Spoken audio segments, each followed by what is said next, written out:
È realizzato in collaborazione con Fondazione CR Trieste.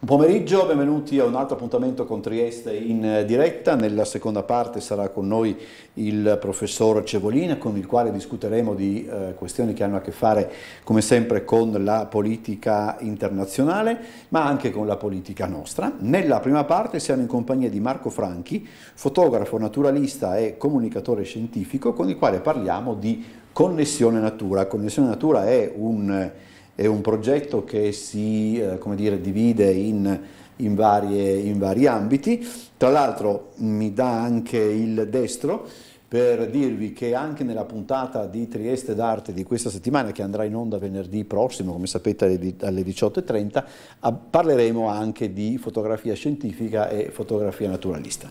Allora, intanto grazie per essere venuto nei nostri studi. Quando nasce Connessione Natura e che cos'è esattamente? Grazie a voi intanto e buon pomeriggio a tutti e a tutte. Connessione Natura è un progetto, diciamo, ad ampio respiro, che l'idea nasce già da qualche anno, no? Quando si sedimentano diciamo, la creatività si sviluppa nel tempo, però ha bisogno poi di quelle occasioni per poter poi deve stare sviluppare. Un po' a bagnomaria e poi perché dopo, devono svilupparsi, diciamo, le opportunità. Nasce quest'anno, diciamo, e dopo l'opportunità anche di frequentare alla SIS, al Master in Comunicazione della Scienza, che offre tutta una serie di attività che arricchiscono competenze e professionalità in ambito comunicativo e scientifico. Connessione Natura è un progetto fotografico, ma non solo, è un progetto eclettico che ha, diciamo, l'obiettivo di raccogliere la partecipazione del pubblico, degli appassionati, attraverso diversi strumenti di comunicazione.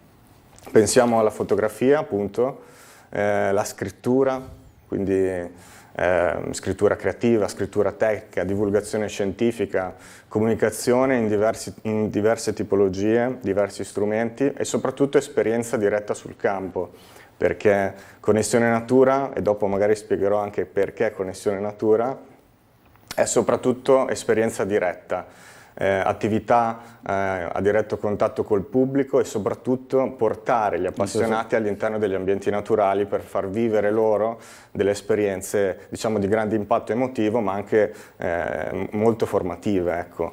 Io ho detto già questo è il deserto, desumo. Questa è un'orca, questa è una fotografia. A posto siamo. Questa qui è una fotografia in bianco e nero, questa qui è un'orca che sta per uscire dall'acqua per respirare. Io giuro, pensavo fosse una foto in bianco e nero del deserto e pensavo che questa fosse una duna. No, in realtà sì, è un'orca, sì. No, volevo tornare invece a quello che dicevi prima, perché dunque ci sono, come dire, diversi gradi di coinvolgimento delle persone rispetto a determinate realtà. Ciò è dovuto logicamente dalla formazione professionale, dai gusti e tutte queste cose. In genere io non sono molto, come posso dire, attratto da fenomeni naturali, eccetera. La mia formazione è completamente diversa. Però io ricordo ancora intanto come se fosse ieri, ed è una cosa accaduta nell'87, io ricordo che a San Malo, sono delle mura che vicino al porto, a San Malo ho visto l'arrivo e il retrocedere delle maree.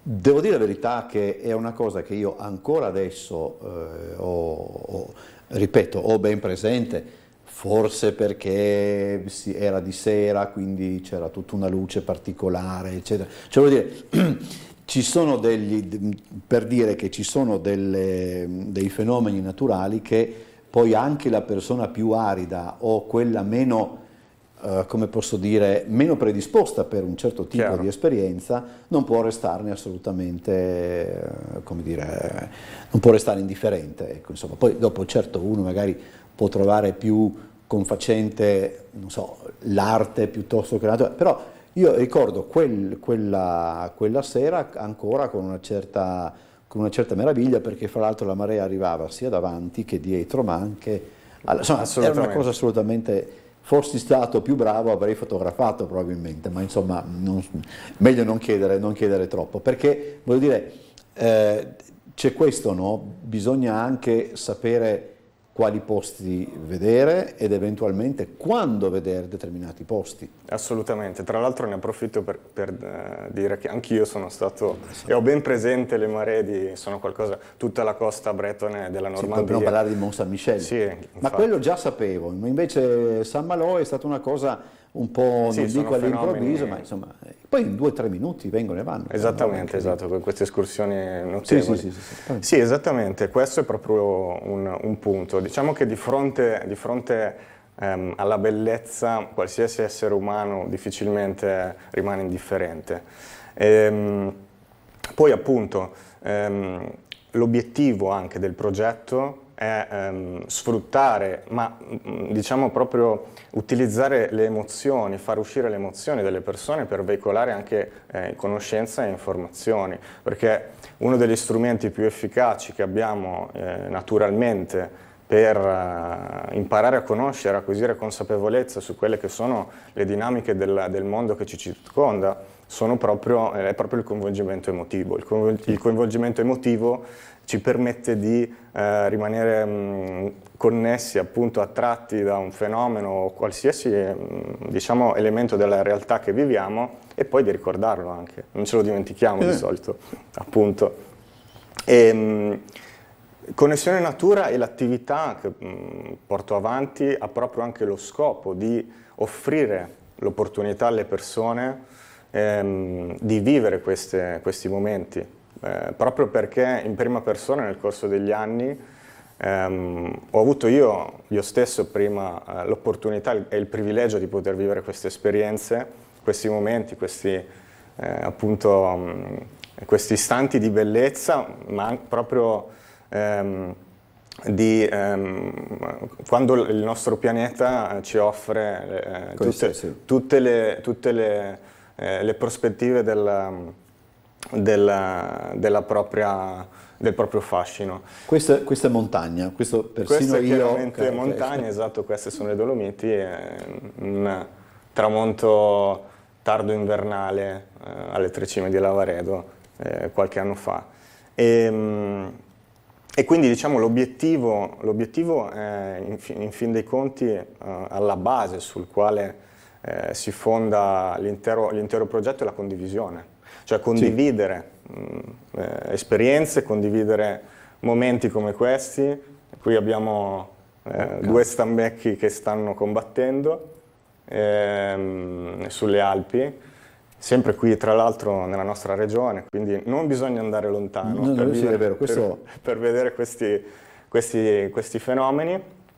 E quindi momenti come questi, coinvolgenti, emozionanti, ma c'è tanto da imparare, perché quello che appunto è una missione, cioè noi viviamo in un contesto ambientale, noi siamo parte del contesto ambientale, anche in una città sembra di no, ma noi viviamo nel cuore della natura, anche all'interno di una città ci sono un sacco di fenomeni che diciamo noi interagiamo con l'ambiente circostante, l'ambiente circostante interagisce con noi siamo condizionati dall'ambiente e noi stessi condizioniamo l'ambiente. Poi anche, immagino anche che noi a certe cose siamo abituati perché le vediamo più o meno tutti i giorni, insomma, cioè, posso supporre il fascino che magari certi paesaggi carsici possono esercitare su qualcuno che viene da fuori Trieste, noi magari ci passiamo ogni giorno andando in bicicletta, andando a correre, eccetera, non li cogliamo, arriva qualcun altro, li coglie e magari noi da altre parti cogliamo delle cose che da altre parti sono abituati a vedere, quindi è anche un come dire, è un infinito dare e avere per certi versi. Questo è un altro aspetto importante, ovvero sia proprio l'acquisizione di quella consapevolezza che ci permette proprio di non restare indifferenti oppure non dare per scontato nulla di quello che abbiamo attorno. Che poi è un aspetto importante, cioè proprio accorgerci appunto che noi ci muoviamo all'interno di un contesto dinamico, di un contesto che non è per niente scontato, che è sempre in continuo cambiamento. È importante che imparando a utilizzare gli strumenti che abbiamo, tra l'altro, che sono i nostri sensi, sono gli strumenti naturali, appunto poi magari muovendoci, semplicemente andando a fare un viaggio, a prenderci un pomeriggio, diciamo magari appunto sulla costiera, eccetera, muovendoci riusciamo a cogliere questi aspetti che sono innanzitutto ci mettono proprio in connessione con l'ambiente circostante, ci danno anche la possibilità di imparare a utilizzare i nostri sensi e anche chiaramente a conoscere la natura e il posto in cui viviamo. Come funziona poi? C'è un sito intanto? C'è un sito web, esatto, che si chiama Connessione Natura. Se appunto cercate www.connessionenatura.com entrerete nel sito web insomma, e potrete vedere tutte quelle che sono le opportunità da un lato, ma anche gli elementi, diciamo gli strumenti di comunicazione dall'altro.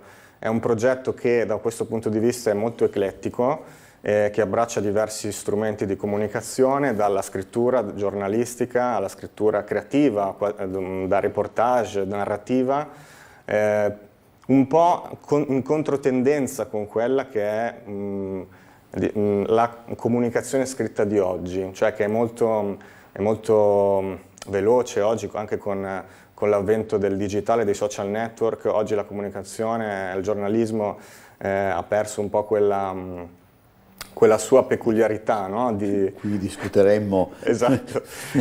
Quindi, ore e ore. Quindi diciamo che anche una scelta proprio, posso chiamarla editoriale, di utilizzare questo stile, questo metodo di comunicazione, di giornalismo scritto molto, comunque ci vuole tempo, ecco, per leggere. Sì. Quindi è importante, è una scelta ovviamente con i suoi rischi e i suoi benefici, però per cercare di conservare, no, questa caratteristica. Poi appunto, e poi c'è la parte ovviamente fotografica, c'è un comparto fotografico importante, perché in fondo qui vediamo dei camosci appenninici all'alba, appena colpiti dai raggi di sole.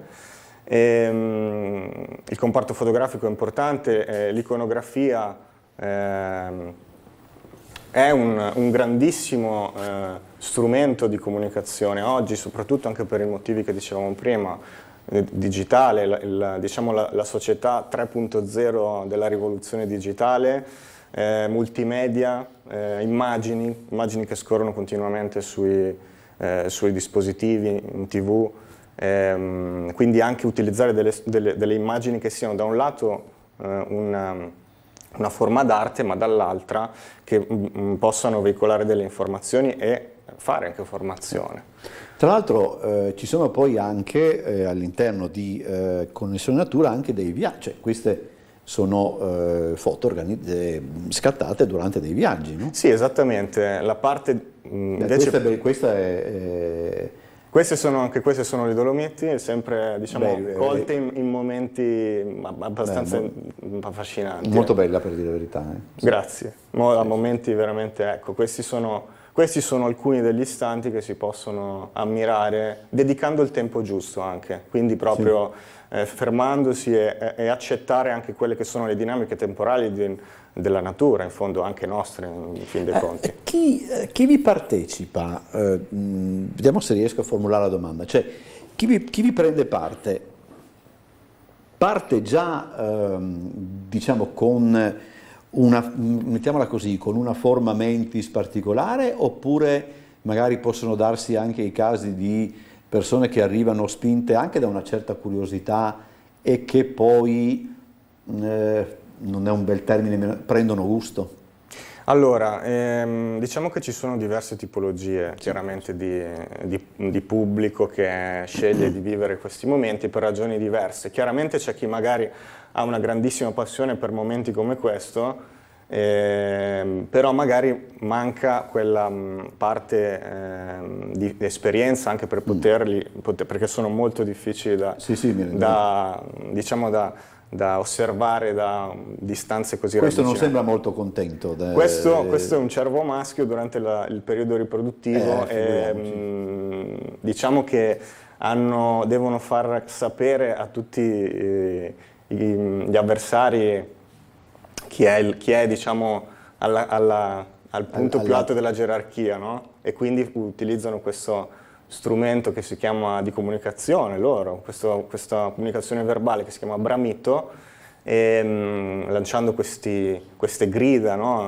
All'interno di queste conche alpine. È un fenomeno estremamente spettacolare, ma veramente. Però bisogna sapere come comportarsi assolutamente.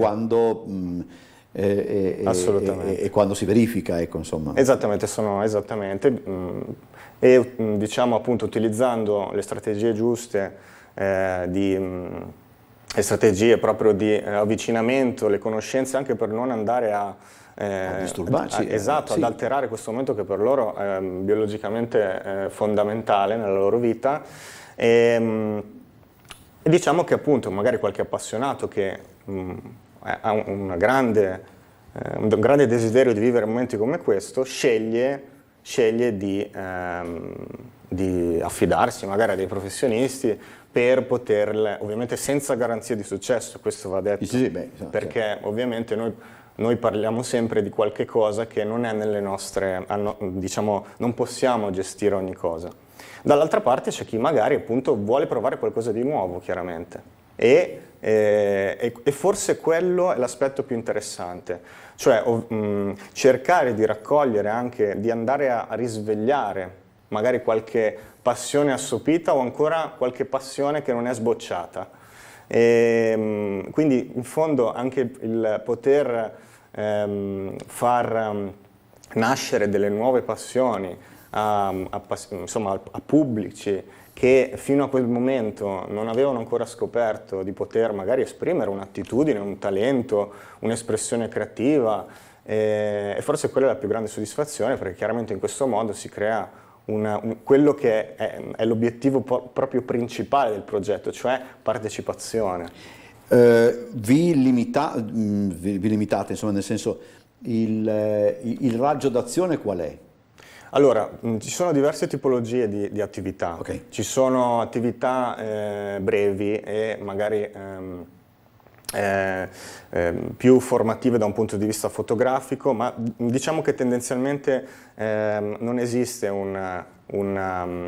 un'attività che abbracci solo una parte, ma sono veramente il più complete possibile, multidisciplinari da questo punto di vista. E le attività che, come questa scena che vediamo, è un'alba invernale sulle nostre montagne del Friuli Venezia Giulia, e quindi attività sicuramente nel nord-est, sulle Alpi orientali, anche perché essendomi specializzato nel corso degli anni in quest'area prevalentemente, posso offrire tutta l'esperienza accumulata nel corso degli anni.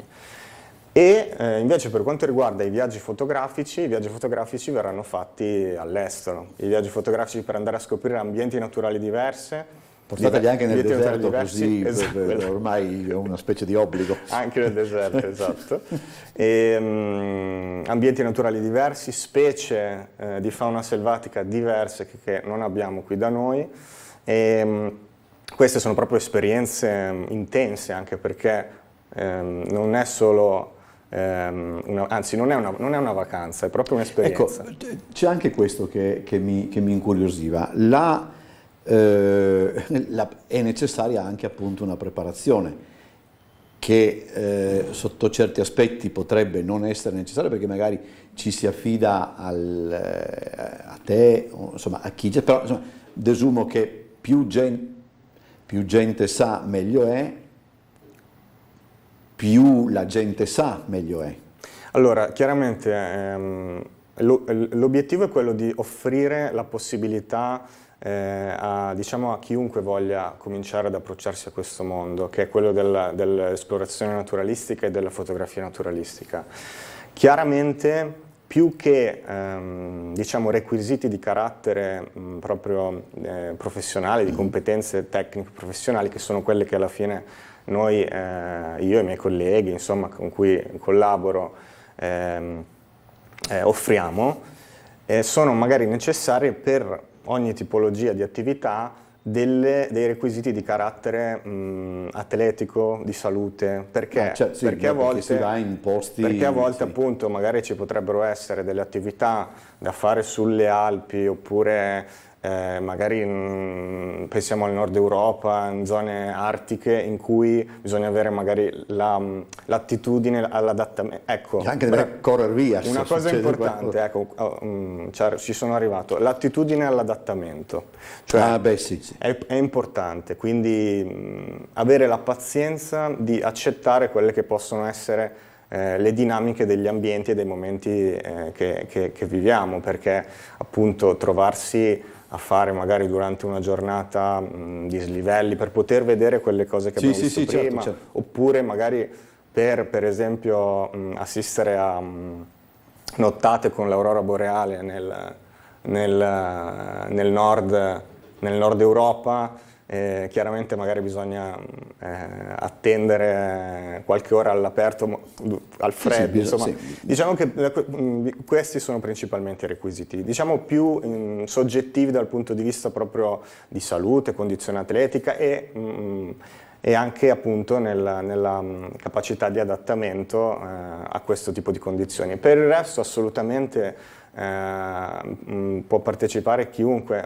veramente non c'è un limite diciamo tecnico oppure di competenze tecniche o conoscenze, anzi è proprio quello, l'obiettivo è quello proprio di... Ma per esempio, non so, per i viaggi diciamo che durano più giorni eccetera, sì. Per esempio si dorme nei rifugi o comunque in queste strutture o anche... Dipende perché la cosa interessante di Connessione Natura è quella di poter far provare esperienze diverse anche da questo punto di vista.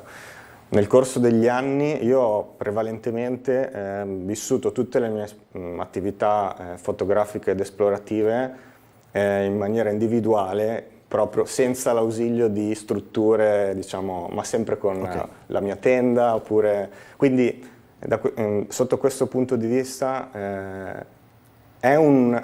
chiaramente, parlando di spirito di adattamento, forse questa è la parte, però ci possono essere eventi, attività, viaggi in cui ovviamente trascorreremo il tempo e le soste nelle strutture, chiaramente più confortevoli, diciamo, e invece altre attività, probabilmente anche per pubblici diversi, certo, in cui si potranno vivere proprio mini trekking naturalistici, oppure magari durante un viaggio proprio dei trekking di più giorni, utilizzando per esempio solamente la tenda, oppure le strutture quelle come i bivacchi o comunque i rifugi di fortuna in alternativa. Diciamo proprio per dare anche in questo modo forse si vive ancora di più in maniera immersiva l'esperienza.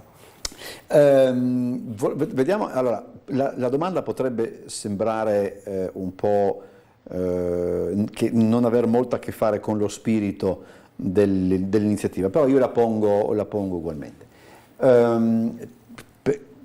Ci sono dei luoghi, mettiamo così, se non addirittura dei paesi che sono in qualche modo più attrezzati per questo tipo di cose, cioè mi spiego un po' meglio, immagino che è per le esperienze che hai avuto da solo, eccetera, non so, i sentieri quelli che si possono percorrere, devono essere segnati in un certo modo, certo. Vuol dire, ci sono dei luoghi dove ciò funziona meglio, oppure non è nemmeno questo lo spirito? Però immagino che se uno deve andare se uno deve raggiungere determinati luoghi deve avere anche dei supporti in loco, magari minimi Chiaro. e magari essenziali. Non voglio un'autostrada, certo, nemmeno io. Però, sì, a maggior ragione, però immagino che un minimo debba esserci per consentire tutto ciò. Ecco, ci sono dei posti più attrezzati in tal senso? Allora, diciamo che la cultura naturalistica e ambientale è qualcosa che si sviluppa diciamo nel contesto sociale nel tempo, quindi sì, ci sono delle realtà che sono più connesse magari proprio all'ambiente circostante e offrono anche proprio in maniera più naturale, forse nemmeno necessariamente fondandosi come magari avviene in alcuni luoghi qui da noi sui fenomeni di turismo di massa. Sì, no? sì. Cioè è un aspetto proprio presente all'interno della cultura sociale, Sì. Questo sicuramente. E immagino che sarà per esempio nei paesi Nei nuovi. paesi del nord, sì, poi chiaramente anche lì non si sono fatti, cioè si sono fatti sedurre, diciamo. Vabbè, sì, chiaramente ci sono, ecco, perché poi bisogna trovare il limite, diciamo, a questo, cioè i paesi del nord con un altro tipo di approccio da un punto di vista proprio perché vivono proprio sono, diciamo che antropologicamente noi siamo connessi all'ambiente, cioè nel senso che l'ambiente ci condiziona, sì. condiziona il nostro modo di vivere. Nei paesi ovviamente dove l'ambiente, il clima è più severo e mette diciamo più a dura prova le popolazioni, sono molto più attente a quelle che sono le dinamiche del territorio in cui vivono, quindi hanno questa cultura proprio di equilibrio diversa rispetto magari alla nostra o comunque alla nostra in come si è sviluppata negli ultimi decenni e magari sì, ovviamente hanno una disponibilità anche sono più disponibili anche a offrire determinate esperienze, sempre però diciamo che c'è un limite che è proprio questo, dettato in alcuni contesti, dal conoscere, cioè dall'avere questo legame che è più stretto con la natura, cioè c'è un limite oltre il quale non si deve andare. Non si deve andare. Cioè, sì. sì, cosa che a volte qui è un si po'. supera. Senti, il viaggio più, non dico più estremo, perché poi dopo uno può trovare i viaggi estremi anche a Duino. Sì, confermo che anche non è tanto, ma diciamo mettiamo quello più particolare, dai, che ti sia capitato di fare, qual è? Allora, io c'è il mio cuore, almeno è sempre stato da tempo attratto dai luoghi dove ancora si respira quell'aria selvaggia, cioè proprio dove l'essere umano non riesce a sfondare. E per esempio, ovviamente i deserti, però forse una terra come l'Islanda mi ha dato delle emozioni veramente importanti, perché comunque ci sono delle aree che sono davvero inaccessibili, nel senso che comunque non sono raggiungibili, non ci sono strade, sono disabitate, non c'è nemmeno fauna selvatica, proprio luoghi veramente estremi, che poi ovviamente in base al clima, alle condizioni ovviamente annuali, stagionali, diventano a volte ancora più estremi. Però sì, sicuramente diciamo che proprio se si vuole utilizzare i propri sensi e mettersi proprio nelle condizioni di lasciarsi trasportare dai nostri sensi, luoghi come quelli sono la massima espressione. Allora ricordatevi Connessione Natura, www.connessionenatura.com è il sito, esatto. Così potete avere ancora altre informazioni anche pratiche su come eventualmente intraprendere. Possono contattarmi sempre, esattamente. Allora io ringrazio Marco Franchi per essere stato con noi, grazie buon lavoro e grazie davvero davvero e complimenti. Grazie mille. Dopo la pubblicità cambiamo argomento, parliamo sempre di paesi anche al limite, però da un punto di vista più prettamente politico questa volta.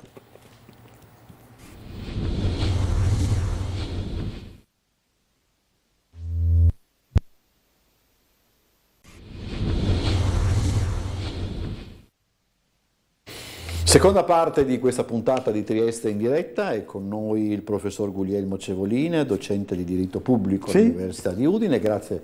Allora, cominciamo subito, entriamo subito in medias res. Spagna. Allora, è attualità strettissima perché ieri Sánchez si è dimesso dopo il voto. Allora, diciamo che il voto riguardava le comunidades autónomas, erano 12 su 17. Cosa sono le regioni? Sono le regioni, poi ci sono delle comunidades autónomas un pochino più avanzate, che hanno degli statuti speciali più avanzati, come il Paese Basco e Barcellona. In effetti il risultato del voto è stato di questo tipo: su 12, 7 sono state prese dal Partito Popolare, 3 sono rimaste più o meno alla sinistra e 2 sono quelle dei Paesi Baschi e di Barcellona, che sono anomale, fuori sacco. Ecco, poi come percentuali generali il Partito Popolare è il primo partito al 31%, il PSOE al 28% e poi come terzo partito al 7% c'è Vox. Diciamo che Vox entra in tutte le comunidades autónomas nelle quali c'era il voto, per esempio anche nella comunità autonoma della Catalogna, dove non c'era, dove a destra c'erano solo 2 membri del Partito Popolare, adesso ci saranno 4 membri del Partito Popolare, direi, e 2 membri di Vox, quindi c'è... Podemos non c'è più. Podemos mi pare di no, anche perché hanno cambiato tutti i nomi, ci sono dei nomi strani che bisogna sempre inquadrare. E comunque diciamo che in tutti i luoghi dove Sánchez ha fatto il discorso per accattivare un po' l'elettorato ha perso. Quindi proprio è... Allora cosa ha pensato? Siccome l'alleanza di governo è con Unidades Podemos, PSOE e Unidades Podemos, a cosa ha pensato di fare? Di anticipare le elezioni, cioè di non stare a logorarsi con questi risultati, col Partito Popolare che dice sì, aspettiamo le elezioni, perché le elezioni erano previste per dicembre. Quindi neanche tanto in là. Dicembre di quest'anno. E allora ha anticipato le elezioni al 23 di luglio, quindi evitando il logoramento, andando più che altro cercando di impedire che si strutturi un'alleanza tra Vox e il Partito Popolare, perché comunque 31 erotti e 7% non è che arrivano così a una maggioranza. Il fatto, professore, che si voterà quando la Spagna inizia la presidenza europea? Quello è un altro elemento, cioè probabilmente ci sarà un effetto trascinamento dei primi risultati, delle prime attività. Normalmente quando si prende la presidenza le prime attività sono molto così comunicative, eccetera eccetera. Poi dopo vai te a vedere il bilancio alla fine, meglio di no, quindi a maggior ragione anticipiamo, cerchiamo di fare fuoco le prime 3 settimane, come probabilmente farà Sánchez, cercando di far vedere il suo ruolo internazionale, la sua capacità di dialogo con l'Europa, piuttosto che poi andare a vedere a dicembre che cosa è riuscito a portare a casa per la Spagna con questa presidenza, perché poi alla fine ormai viene molto interpretata così la presidenza europea, cioè anche qui ci sarebbero dei ragionamenti un po' da fare, che la presidenza europea, il semestre di presidenza europea dovrebbe essere l'occasione per sfruttare le capacità di quel particolare paese per risolvere alcuni paesi dell'Europa, invece è il contrario delle due. Quindi ecco, su questo versante c'è una politica che sta andando verso una direzione che è quella anche del nostro voto alle amministrative, che certo. Anche qui c'è stata un'ondata, diciamo, di destra. Il Corriere della Sera dice che ha vinto il centrodestra, e dopodiché addirittura anche in un altro paese, la Turchia, c'è stata... Ecco, lì, là, secondo, perché io incomincio un po' a dubitare come dire, sono un po' così.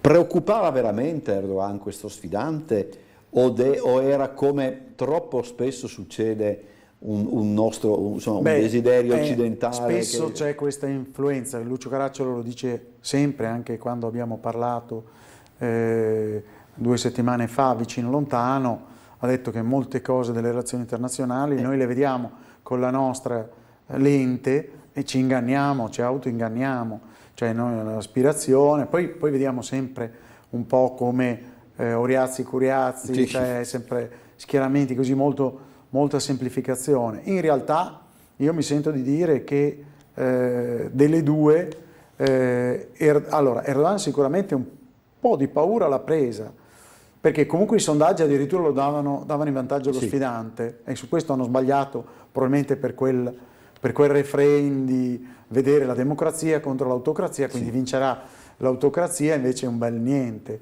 Anche perché, allora, dobbiamo tenere presente che Erdogan veniva visto in televisione 10 volte a uno rispetto all'altro, quindi questo, poi trionfante nel suo palazzo eccetera eccetera, con l'insulto allo sfidante, Kılıçdaroğlu dice tu fai le dirette dalla tua cucina, cioè quindi ecco, sì, c'erano 2 misure.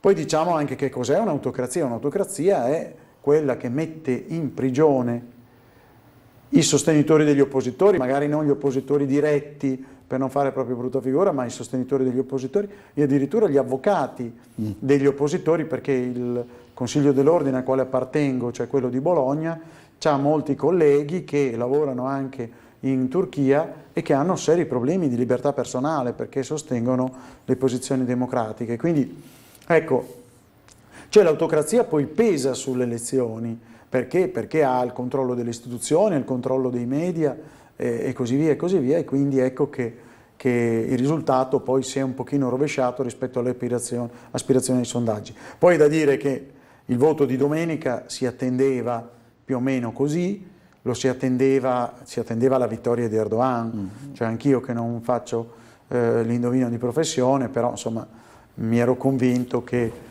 avrebbe vinto Erdogan. Ecco, un'altra cosa è vedere anche qui un'ondata per il Parlamento piuttosto negativa, perché? Perché comunque anche il partito dello sfidante vuole cacciare i siriani, per non parlare del partito del 5% di protesta che voleva appoggiare Kılıçdaroğlu, però condizionando questo appoggio sempre al fatto che i siriani vengano cacciati addirittura per assurdo Erdogan più prudente su questo fatto di cacciare i siriani, forse anche perché spera ancora di beccarsi qualche royalties dall'Europa o chissà. Ecco, tuttavia, allora, mentre forse sul versante interno Erdogan può essere addirittura un elemento di carattere stabilizzante, è sul versante del trattamento delle minoranze, sul versante internazionale che invece questa seconda elezione lo farà destabilizzante,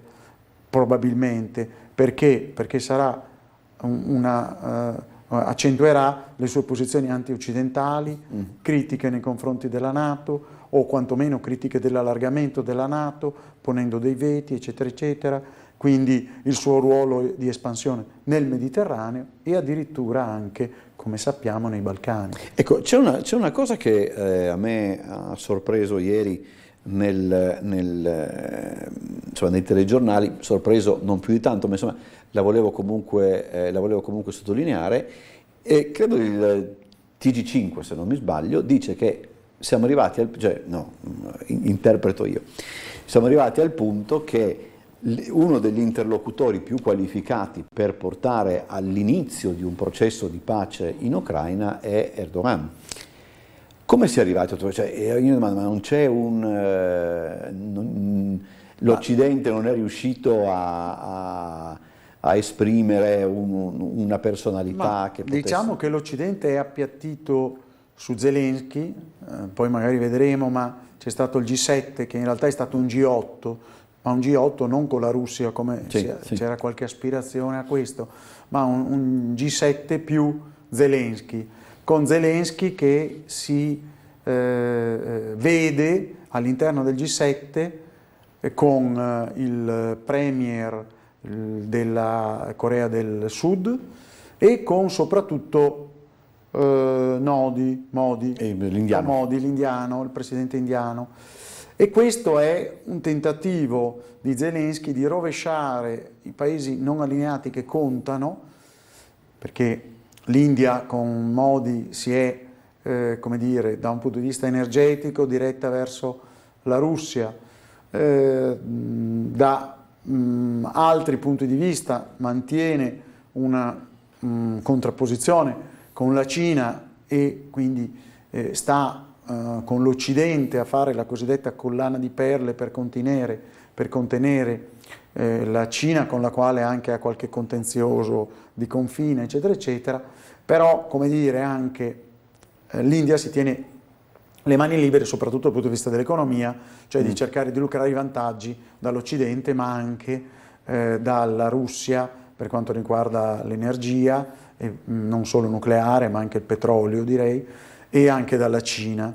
E quindi ecco, il tentativo di Zelensky nell'ambito del G7 di chiedere il supporto militare all'India, qualche aiuto militare, cioè così, è un tentativo di rovesciare questa sostanziale deglobalizzazione, cioè il fatto che il mondo non è più il mondo della globalizzazione che guida gli Stati Uniti. Quindi ecco, diciamo che da questo punto di vista non si può dire che l'Occidente abbia una strategia di pace. Perché? Perché appiattendosi su Zelensky dice addirittura vogliamo riprenderci l'Ucraina, non l'Ucraina, chiedo scusa, la Crimea. È un lapsus, però vogliamo riprendercela tutta l'Ucraina, quindi, e quindi ecco che da questo punto di vista è probabilmente una trattativa non negoziabile. E allora ecco che l'Erdogan, che tiene due piedi in due staffe, ecco, più che altro, però questo è probabilmente positivo. L'iniziativa di cui non si parla è quella del cardinale Zuppi, cioè della Chiesa Cattolica, che sembra l'orientamento vada Zuppi sia a Mosca sia a Kiev a tentare la missione impossibile. Io sono stato vicino con una telefonata a un'altra missione impossibile, quella del cardinale Echegarau Basco, quando ci fu la seconda guerra in Iraq, quando fu mandato dalla Santa Sede a tentare di cercare di riportare l'Iraq su delle posizioni che potessero evitare la guerra in Iraq. Ma la pace è una cosa seria, è molto difficile costruirla, bisogna... Il fatto che poi quando era venuto a Roma qualche settimana fa Zelensky abbia in qualche modo, poi anche qua sui termini, rifiutato l'intervento... quasi insultato il Papa, perché ha detto faccia pure quello che vuole, ma insomma... Lì può essere un po'... no, è sempre il modo duro di partire con delle trattative ad alzo zero e quindi non fare trattative. Tra l'altro sentivo anche, ma non ho letto bene, perché una delle mie fonti è anche Dagospia. Allora può essere... viene fuori sempre qualcosa di strano, di pettegolezzi, che poi sono... pettegolezzi un po' sono anche... Però per esempio, approfittando anche di un compleanno piuttosto importante, non mi ricordo chi, forse la Cina, ma per altre ragioni, ma insomma... c'è anche, dicono che una delle menti più lucide in questo momento è Kissinger, che ha compiuto 100 anni e che però... ha ragionato dicendo, oggi c'era sul Corriere della Sera, di fare una pausa di 50 anni su Taiwan e così via, ma in realtà lì dietro c'è la capacità di Kissinger che, come dire, non discuteva l'assioma dell'unica Cina, però poi faceva quello che voleva con Taiwan, e quindi con la teoria delle due Cine, l'ambiguità strategica e così via.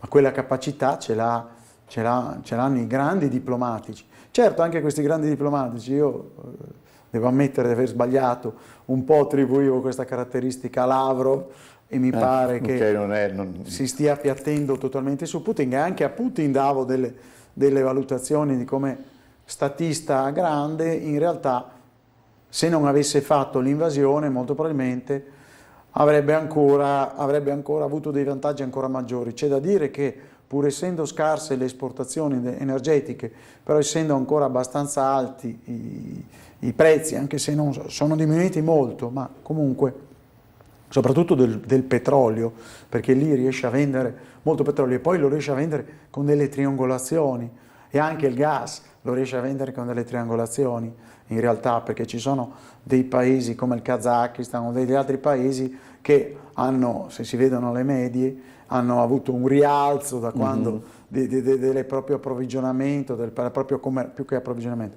della propria commercializzazione, che è incompatibile con la crescita del paese, ma è chiaro che vendono petrolio di altri o gas di altri. A proposito di due Cine, eccetera, io mi ricordo quella battuta, insomma, che voleva dire molto, di Andreotti quando si parlava della Germania unificata. Ha detto no, a me amo talmente la Germania che vorrei sempre averne due a disposizione. E beh, in effetti, diciamo, anche a valutare quello che fare un giudizio distaccato sulla Merkel, che ha fatto sempre gli affari propri dal punto di vista dell'economia, scatenando il Dobermann, Schäuble, che faceva girare questi non paper dicendo rientra dal debito tutti, che è l'unico paese che stava a posto col debito era la Germania. Ecco. Cioè, effettivamente, anche vedendo come gioca la Germania, adesso Scholz gioca in maniera diversa, ma è erede di molte posizioni della Merkel. Tra l'altro sembra che sia anche uno dei paesi più in ritardo col PNRR, tra l'altro. Beh, questo è una strana nemesi, diciamo, perché proprio quelli che dovrebbero essere i più rigorosi, poi in realtà chissà. Ma certo, per loro questi finanziamenti mi pare che siano quattro baiocchi rispetto a noi. Kosovo, io sono un amico del generale Ristuccia, che addirittura da generale della divisione Vittorio Veneto venne al funerale di mia mamma, e quindi mi commuovo ogni volta perché venne partendo da Firenze apposta per venire al funerale di mia mamma, e quindi è un'amicizia proprio fraterna. Allora è una persona molto competente, aveva già intavolato degli ottimi rapporti con i serbi, ovviamente anche come comandante della KFOR, ma anche con ovviamente le autorità di Pristina, e quindi svolgeva quel ruolo che noi italiani sappiamo ben svolgere in certi casi, più che nei Balcani, diciamo magari nel Mediterraneo possiamo svolgere in maniera maggiore. E allora ecco che pur avendo queste capacità, in realtà è sfuggita un po' di controllo la situazione nel nord del Kosovo. Perché? Perché ci sono state delle elezioni alle quali per i sindaci delle municipalità ad altissima percentuale di serbi, dove in queste municipalità non hanno votato i serbi, non sono andati a votare, e quindi con pochissimi voti la minoranza, in quel caso albanese, è riuscita a ottenere tutti i sindaci, facendo quindi arrabbiare i serbi, che sono scesi in strada e hanno posto dei problemi alla polizia kosovara, che è stata sostenuta dalla KFOR nel mantenimento dell'ordine pubblico, solo che a quel punto 34 soldati della KFOR, dei quali 11 italiani, sono stati colpiti da Molotov e hanno quindi avuto delle bruciature e delle fratture, quindi con 3 un po' malconci di quanto riguarda i nostri alpini di L'Aquila. Quindi i nostri italiani, che sono il contingente maggiore, stanno avendo, come dire, dei tributo di sangue per la pacificazione. Ecco, diciamo del Kosovo, diciamo che il tema è quello di avere un'autorità neutra. Tutto sommato sotto Ristuccia fin dall'inizio si è comportato benissimo, si vedono tutti i passaggi con grande rispetto nei confronti dei serbi, ha fatto una grande attività di dialogo, però tuttavia la KFOR deve stare a sostenere le forze dell'ordine albanesi di Pristina, e quindi ecco allora che da questo punto di vista cosa vuol dire? Vuol dire KFOR, vuol dire Stati Uniti, vuol dire NATO ovviamente, e vuol dire delle posizioni che sono a volte stridenti con la Serbia, che ha il flirt sempre con la Russia, e quindi ecco che, come dire, c'è qualcuno che soffia sul fuoco e fa ritornare fuori le cose che ben sappiamo qui a Trieste, e cioè questi nazionalismi contrapposti che possono rischiare di quindi far venire fuori un altro epicentro in Europa di conflittualità. Speriamo di no. Allora, abbiamo tempo ancora per i 2 appuntamenti prossimi. Ottimo. Uno è il 13 di giugno alle 16:30 a Udine. Dov'è? Alla sede dell'Unione Giuristica? Lo facciamo alla sede dell'Unione Giuristica, no, dove normalmente fa le conferenze dell'Unione Giuristi Cattolici, che dovrebbe essere in Viale Ungheria, nella sede del liceo Volta, dovrebbe essere, dalle ore 16 alle 19 parliamo di maternità surrogata. Diciamo, ci sarà anche l'avvocato Campeis che concluderà. Io farò un aspetto di carattere comparatistico, cioè mettendo in contrapposizione proprio l'Ucraina su questo, che da 30 anni è molto libera, e tra l'altro non a caso c'è un problema di sfruttamento delle donne ucraine per la maternità surrogata, che cozza contro i valori cattolici, ma anche forse contro certi nostri diritti dell'uomo. Ecco che, diciamo, dall'altro lato c'è la Spagna invece, che ha una posizione molto rigida, che è ancora espressione di una visione cattolica molto significativa. L'altro appuntamento... E qui c'è Pasolini. Di Pierpaolo Pasolini, sì, che la facciamo alla sede del Consiglio Comunale di Casarsa, ma avrà un bel tema, perché il tema è dedicato al ruolo internazionale, al fatto che può essere Pierpaolo Pasolini una nostra bandiera come intellettuale, e al ruolo in generale che gli intellettuali possono avere come bandiere per le minoranze linguistiche nazionali, in questo caso nell'Adriatico, nell'Alto Adriatico e nel Mediterraneo anche. Perché? Perché avremo per esempio il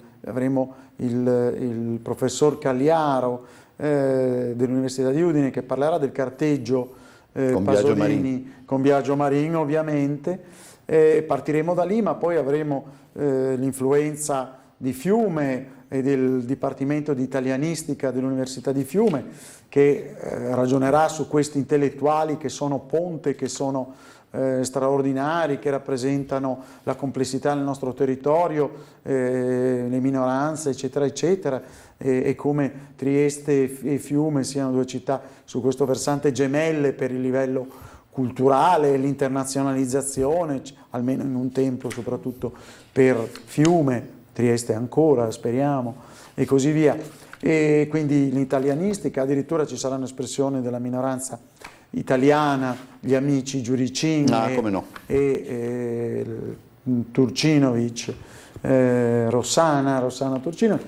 Vediamo poi, ecco, l'aspetto internazionale sarà con Aurelio Argemì, il mio caro amico presidente del Sieme di Barcellona, che cercherà di vedere Pasolini visto dalla Catalogna e anche dalla Spagna, e visto anche dall'ambito internazionale delle minoranze linguistiche e nazionali. E poi ci sarà invece la professoressa Vincenta Tasa dell'Università di Valencia.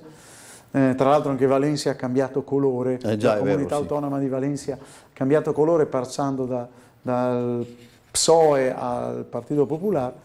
E la professoressa Vincenta Tasa parlerà invece di Jean Fuster, un grande intellettuale, giornalista valenciano, che però scriveva soprattutto in spagnolo e che è conosciuto a livello internazionale. Lei per esempio non solo come professoressa della cattedra de Dret della Università di Valencia, ma anche come membro dell'Accademia Valenciana della Lingua, è andata a New York a parlare di questo intellettuale, quindi come dire, gli intellettuali bandiera delle minoranze linguistiche possono portare la minoranza linguistica a livello internazionale. Ci vediamo tra un mesetto? Ottimo. Più o meno. Grazie professor Cevolin per Grazie essere a stato voi. con noi, ci vediamo con Trieste in diretta domani alle ore 18.